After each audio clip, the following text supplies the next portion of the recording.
I would like to introduce our next speaker to you. He is a senior fellow at the Irish Council for Civil Liberties, and he is bridging policy and technology. Please welcome on the stage Kris Shrishak for the talk Transparency, Not from the European Commission.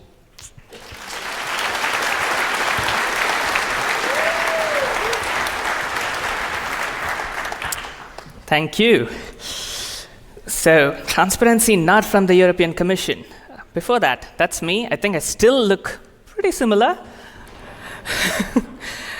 I work at the Irish Council for Civil Liberties, specifically the unit known as Enforce, where we do advocacy, we litigate against companies, and we investigate.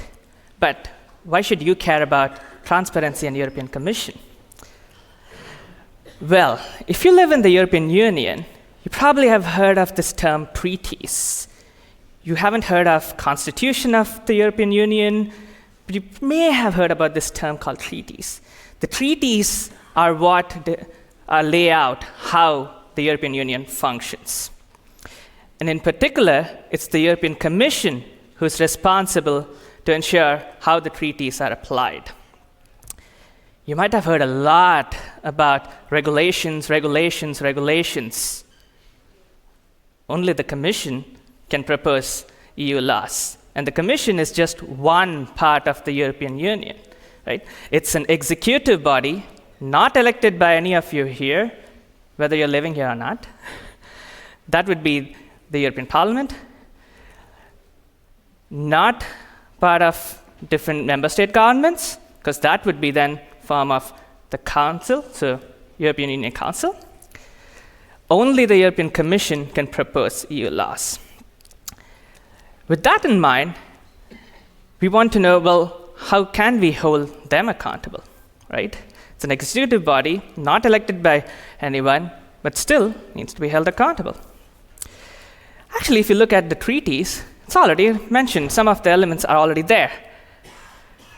That participation of civil society and different agencies, and all of this has to be done as openly as possible. Also, there needs to be dialogue between civil society and different institutions, including the Commission. Also, there needs to be these broad consultations, whatever those are. We'll look into that in a bit. But what can you do if the Commission is not open enough? Because that's all on the paper. That's good. Well, one thing you can do is you can write to them, and as it's written in the charter, you must receive an answer. Good luck with that. Also, you can actually request for documents, not just information. You can ask for specific documents, and, well, hopefully they'll give it to you. But I want to highlight two things here. You don't necessarily need to be the citizen of the European Union to request for these documents. If you're a resident here, you can still do the same. Also, there's this emphasis on whatever the medium of the document. This will be important later in the talk.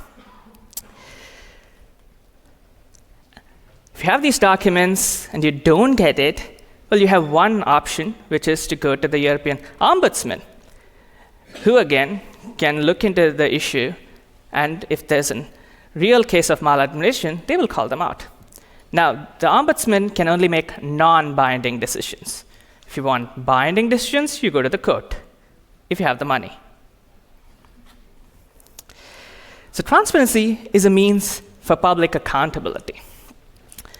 In my mind, there are three things. One, the transparency of the decision-making process, disclosure of the actual information, so documents, but also the public expectation of what good governance is. In some sense, the combination of these factors is what I would think of as transparency for accountability. Now, if you go to the European Commission's page, you'll get this nice thing, like transparency pretty much covers all the main things that I mentioned here: freedom of information, funding, consultation, blah, blah. That's the theory, right? Like, that's just the theory. That's not practice. Let's see what the practice looks like. So if you want to contribute or give feedback and blah, blah, blah, you have this nice diagram. You have different opportunities to give feedback. Great, if you want to do it. And then you go to this kind of page, which will then list all the possibilities for you. First, you need to know this page exists. And let's assume you found the page, you've signed up to all the mailing lists and blah, blah, blah, and then you can finally get back and give your feedback. But does it actually work that way, right? Like, does all these consultation process, does it actually work? Let's take one example, because there are plenty. So this is the situation, for instance, with the sustainability corporate governance. So holding corporations accountable for due diligence, so in the supply chain. How many people actually gave feedback, right? So in this one occasion, 8 people gave feedback, right? Now, what about different member states? We have 27 member states. There are some fairly large countries there. Austria, 7 in total, including all organizations, everything. Portugal, 2. And we have even more below. One person or one entity from Czech Republic gave input. Now, let's assume you managed to give feedback. So this is a screenshot from a couple of days ago. So some of the deadlines are during your Christmas break. Feel free to go and give feedback. But then there's another thing. You assume that all the opportunities to give feedback are in one place. Well, they're not. Because sometimes they use a different system called EU survey, and then you can give all this feedback. Now, you might be following some of the news organizations, primarily based in Brussels, so you might have found the link, and you might end up there. And you might be great in knowing different issues with AI, for instance. And you might have actual examples with real-time facial recognition, and you want to tell the Commission what are the real issues, why this should be prohibited, for instance. And then you realize you have 1,500 characters. That's about 220 words. So go ahead, try your chance. So open public consultations end up being mostly a box-ticking exercise. What about access to documents? So this is a document which shows the conversation between Breton, who was the former commissioner for digital, and Sundar Pichai at Google. Well, forget the Google part. I like this part from Breton. Well, he expects technology in Europe to respect all our values. On data protection, online safety, artificial intelligence, in Europe, it's not pick and choose. He goes well with words. But then this is also true, where the Commission gave cloud contracts to Amazon, right? It's the same Commission, by the way.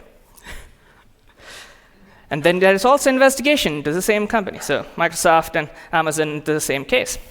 We did have some preliminary decisions regarding Microsoft. I haven't heard in the 3 years from EDPS about Amazon yet. But how much have they actually spent on that contract, right? So that's more than 54 million public money to Amazon, and then roughly about another 50 million also to Microsoft. You might not be interested in money, but you might be interested in this kind of stuff, trade. So in the EU, we always talk about lawmaking for the internal market, because the laws apply to the EU market. But here's an example where the unit for trade is telling the unit for Connect, so which is digital, like, hey, you need to make these corrections because we committed something to the United Kingdom, who are not in the European Union anymore. So please make these updates so that we can manage our trade negotiations. And here's some interesting one from Meta. So they want to apply 4 principles when it comes to metaverse. Never surprise people, provide controls that matter, consider everyone, put people first. I think all of them sound better than move fast and break things. but I don't know what this actually says. And you might have heard about European identity system. And here's Google generously asking the European Commission if their wallet can become an EU official wallet. And thankfully, our folks do know that there is something called interoperability, and we should focus on that instead. More than documents, sometimes just the responses from the Commission are very interesting.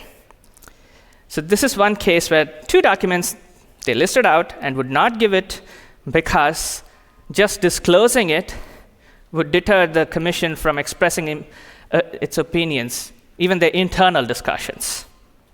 And what are these documents? Well, these are meetings with 2 companies. Like, they have the document. Why are they afraid of their internal discussions, right? But then we see they're actually concerned about the public, because they're concerned that we might misrepresent the documents, and this would then put external pressure on the Commission. Well, I thought that is what's supposed to happen. Let's take a nice case. So back in 2022, I looked at this article and I was like, oh, this looks like a problem. But then I went and looked at the actual law that was being proposed by the European Commission, and I found some interesting parts. Like, I'm a technologist, so I went and looked at the technical section and the impact assessments. They talk about encryption and fight against child sexual abuse, which is important, okay. And then they mention that they actually have assessed the technical feasibility using technical experts. I was like, okay, now I want to know who the experts are, because that part went directly into an impact assessment of an important law. Oh, then I noticed there are stuff that I actually know.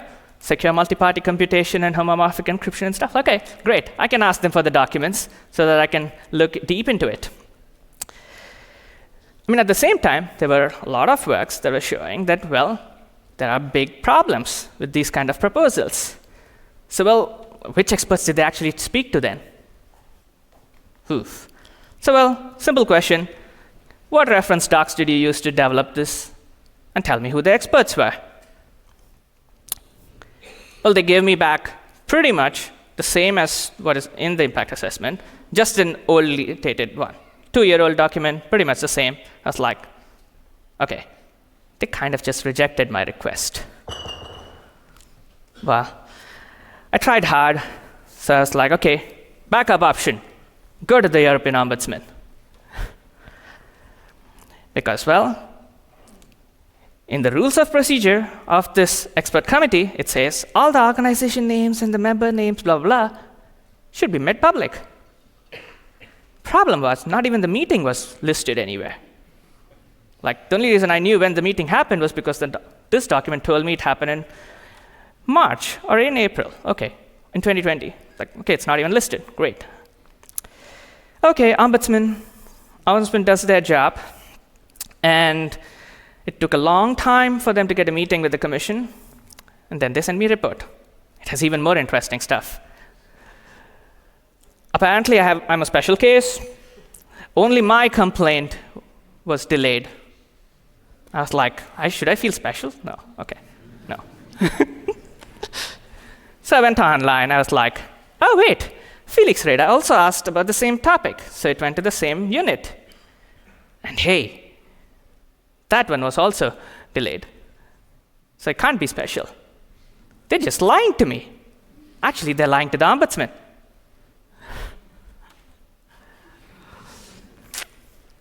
That's their first trick.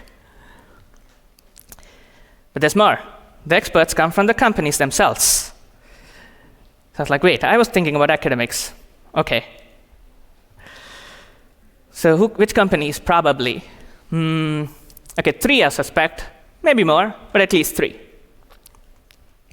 But what are they afraid? Why aren't they not willing to tell me which companies were involved that day? Well, because the companies are afraid of their public image. Okay. And their security. I mean, Zuckerberg already has like fences and everything for him. Like, okay. And then I look at this part, and I'm like, oh, wait, there's a problem here. These experts, whoever they were, put together this information, and then this was just used as part of the regulation. Did they even know that this is what they were contributing to? Okay, well, decision, great, as expected, maladministration. I should be celebrating, except nothing happened after that. Like,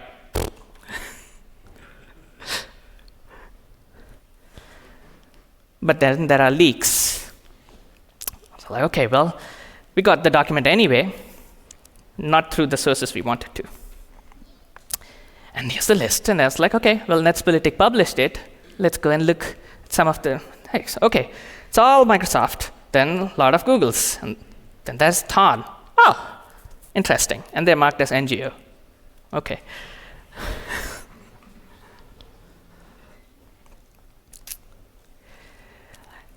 The only thing that did change, though, was this transparency rule. They just changed the rules because they were not going to give us the document. So the transparency part became more intransparent. Here's a different case. Some of you might know this. This is way more famous. This is the Pfizer case. And Alexander Fanta read the same article and asked, well, please give me the text messages exchanged between van der Leyen and the Pfizer guy. Reject. Nope, not giving you. And the reason? Text messages are ephemeral. That was the actual words used. They're like footsteps on the beach. They'll just vanish.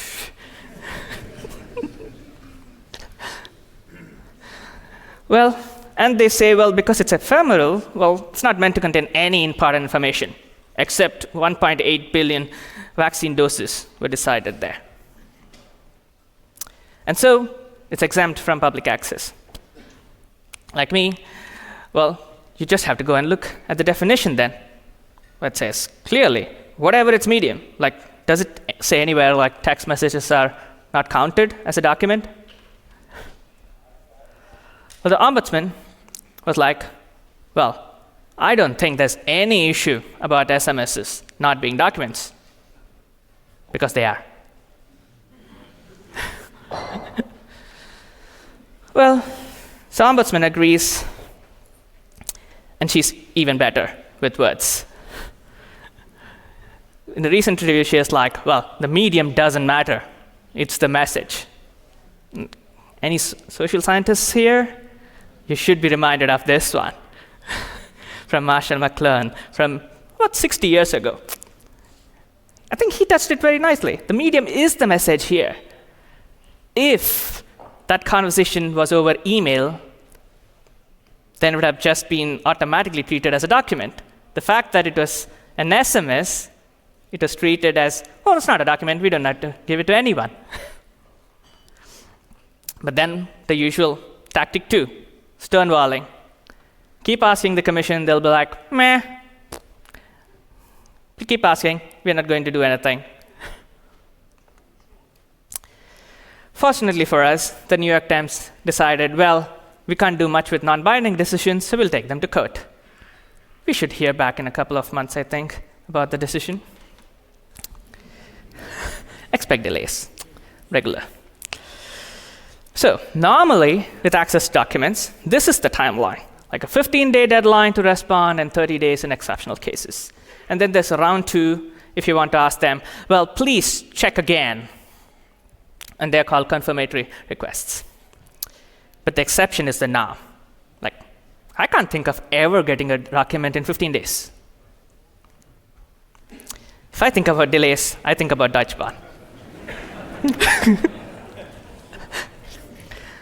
I think a lot of you might have come here by train. Mine was 20 minutes late. I don't know about yours. So I went and looked at their numbers. Like, they don't have a strong reputation for being punctual. So I thought, okay, well, let's look at their numbers. Okay, long distance, 72% punctuality. I mean, they're flexible in how they assess. Like within 6 minutes, it's on time. So I thought, well, let's put the commission's number there.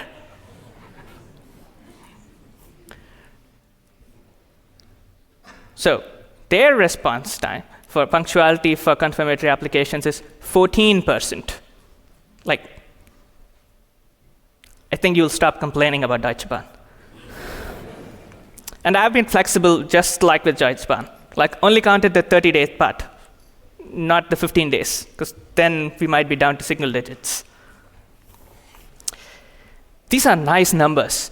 When the Ombudsman asked the Commission, please tell us the 5 longest applications.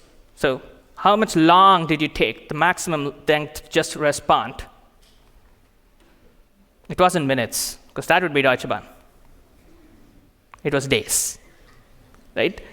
So some folks were waiting for nearly a year just to get a response. But, I mean, these are numbers. Take it with a grain of salt. Also tequila, and with some lime. Because sometimes the Commission might come back and ask for clarifications. Well, you asked for this document, but hey, we have like 100 documents. It'll take a long time.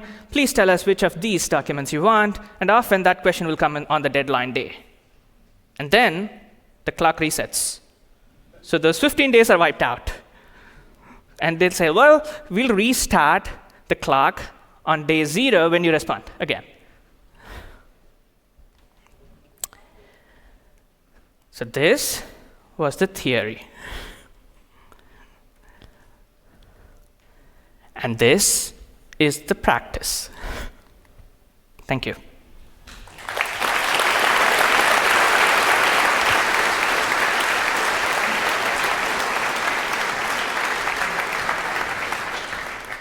Thank you very much for this awesome talk. We still have time for some questions left, so if you want to ask a question, please line up at the microphones.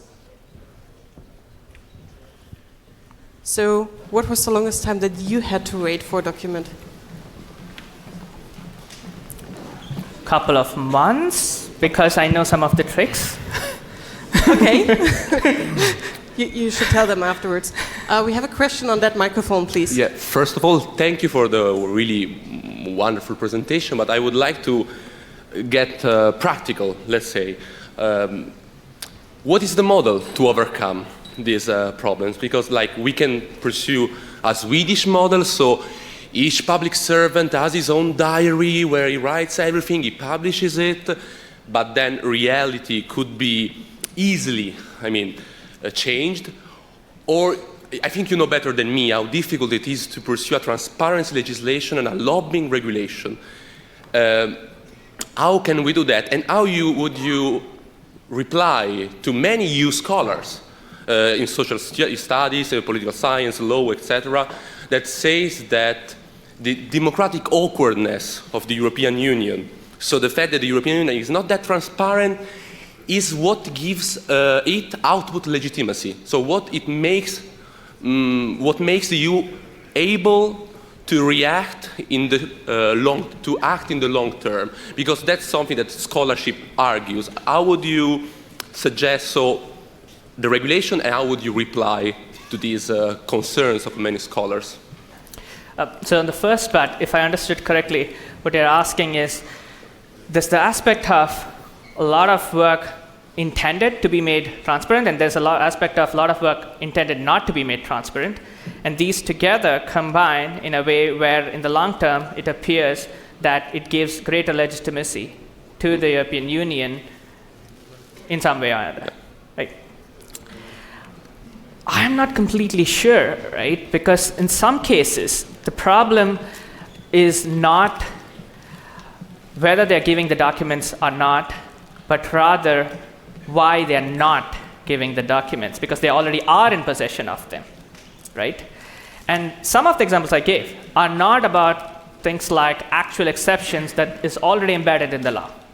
There are already exceptions like military, economic policy, personal data, which is all good. Not everything needs to be made transparent. There are already exceptions in the law.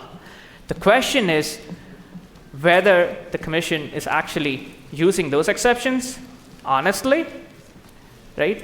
And in some cases, they're just protecting information from actual companies, which is not actually protecting their decision making in any way. It's actually information from third parties that they're protecting. So in that sense, I'm thinking, is it actually beneficial to them in any way? I don't think so. Thank you. All right, then we have a question over there. I have two questions. One is, do you think the ombudsman is useless or is not doing their job right? And the second question is, what's written in the treaties, how can you force these actors, like the Commission and the ombudsman, to do their job well? So on the first question, is the ombudsman useless?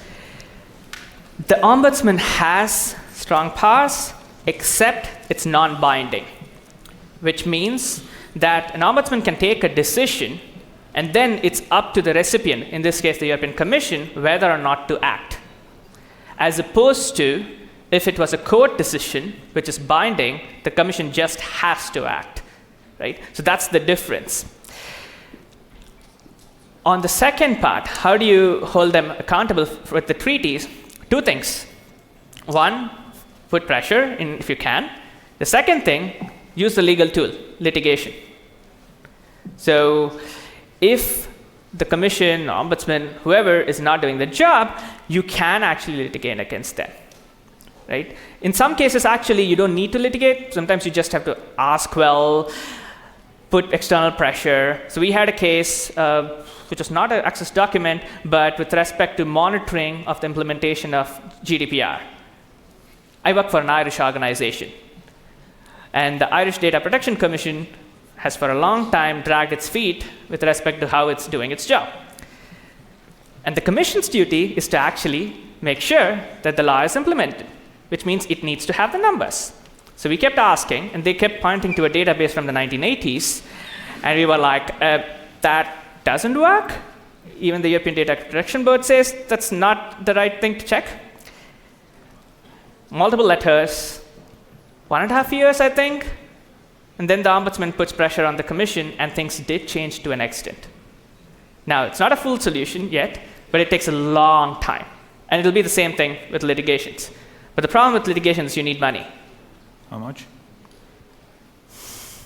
All right. It's about... It could be 6 to 7 digits. Okay.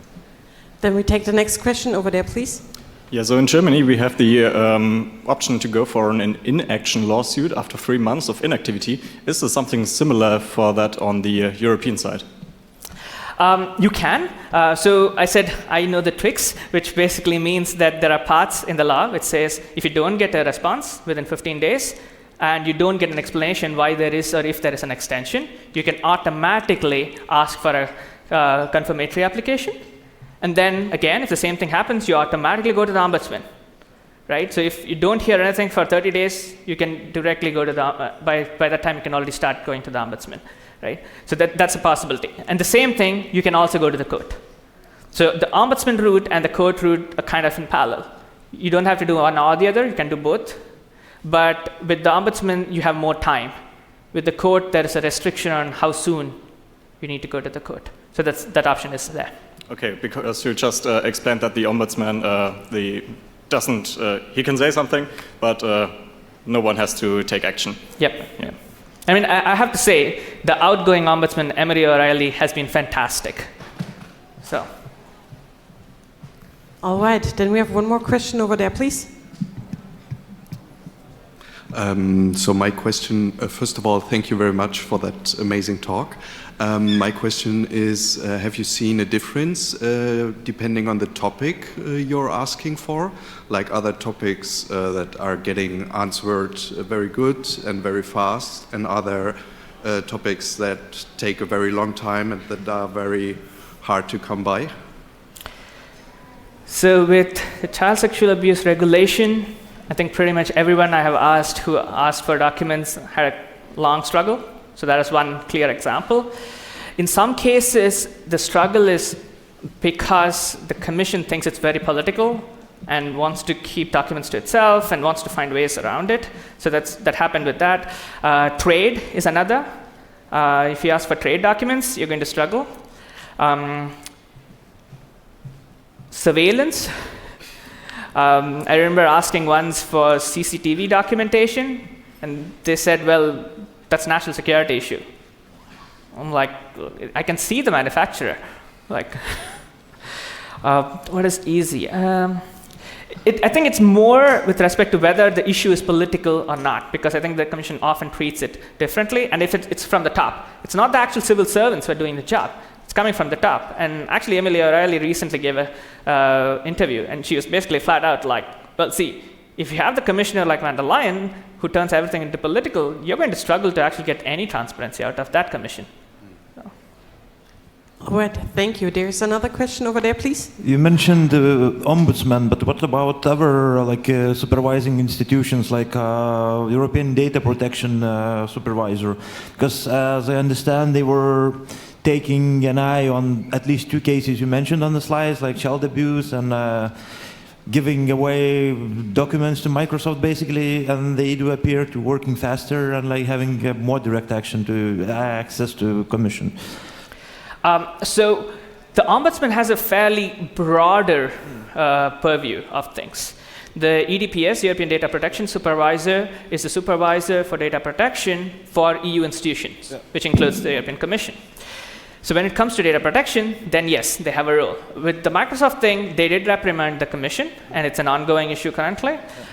With the AWS thing, we haven't yet seen an output, but they do their thing, but they can only focus on personal data. Okay. Now, that's going to change soon, because they are also going to be the AI regulator for the European institutions pretty soon, so they will have a broader mandate, but it's still, they can't cover everything. They need to be very specific into what they can or can't do. Thank you. All right, thank you. Another question at the back, please. Hello. I want to know if there is a chance to have more leverage on such requests like you do. I mean, it sounds like you are like a lonely fighter. You put in your request, and potentially there might be 100 other people or organizations having the same thinking. If they would see your request, oh, I want to have this too. I mean, is there a way like a petition way where multiple people join one request? Is there something like this present, or at least that you can see that these requests are pending, that they are in the process of being processed by the EU? Yes, there's actually a forum called Ask the EU. So many of us actually use that whenever possible to make the request, and it's fully public. So when one makes a request, anyone can see it. When and if there is a response from any of the institutions and actually bodies, so folks like EDPS is also bound by the same law there, you can see, right? So it's not, let's say, a joint request, but it's open to the public and everyone can see it.